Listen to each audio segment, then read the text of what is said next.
Messages of goodwill and support pouring out of the UK after the royal family confirms Queen Elizabeth has tested positive for COVID-19.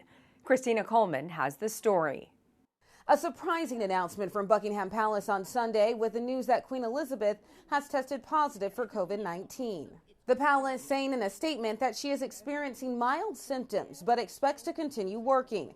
Britain's longest reigning monarch, the Queen, is fully vaccinated and has had a booster shot. She's been in robust health for most of her reign but did spend a night in the hospital in October. Her treatment will likely include antiviral drugs that have been approved in the UK to treat COVID-19. Any person of that age will need to be monitored fairly carefully. And also, I think, given antivirals, we do know that if you give antivirals early on in an illness, you can substantially reduce the risk of severe disease. Both the Queen's eldest son, Prince Charles, and his wife, Camilla, contracted the virus recently. Charles has since returned to work. There are also believed to be several recent cases at Windsor Castle where the Queen is staying. Since the announcement, she's received an outpouring of well wishes from across the UK. She's an icon. She's an icon of the UK. She's epitome of the UK in some ways. I mean, most people in the country have never known any monarch other than her, so she embodies the UK in so many ways. She has to get better. We can't afford to lose her just yet.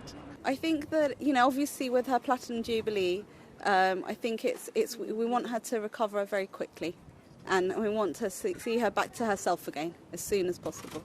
The Queen celebrated 70 years on the throne this month, and she will turn 96 in April. Police in Canada gained control of the Freedom Convoy protest in Ottawa after demonstrators set up trucks and barricades for weeks near the center of Canadian government. Matt Finn has the latest. Hundreds of riot officers moving in Saturday to disperse protesters in downtown Ottawa in one of the largest police operations in Canada's history. You have our commitment that we are here until the very end. Go home. This occupation is now over. We will continue with our mission until it is complete. Protesters have occupied the street in front of Parliament Hill for more than 3 weeks, pushing back against COVID-19 restrictions put in place by the Canadian government. Came here looking to get rid of mandates, and I realized that's not enough. People out there are scared.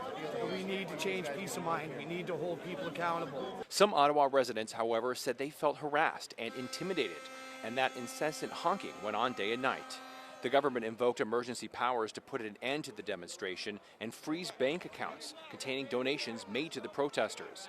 They also plan to reimburse Ottawa businesses that suffered losses due to blockades.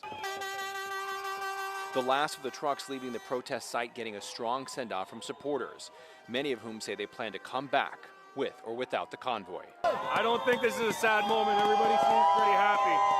I've been here for 3 weeks. I wanted to stay till the end. I don't believe this is the end. Ottawa police say 38 vehicles were towed today and 170 arrests over the past 2 days. In Ottawa, Canada, Matt Finn. American Airlines is cutting back some international summer travel because of plane supply delays. The company says it will temporarily stop service between Seattle and London, Los Angeles and Sydney, and Dallas and Santiago, Chile. Other flights to Tel Aviv and Santiago will also be curtailed. Only 10 of 13 planned Boeing 787 deliveries will come this year due to some production flaws. Other summer plans for Hong Kong, Edinburgh, Scotland, Shannon, Ireland, and Prague were already canceled in December. Only about 80% of Americans' pre-pandemic summer of 2019 schedule will operate.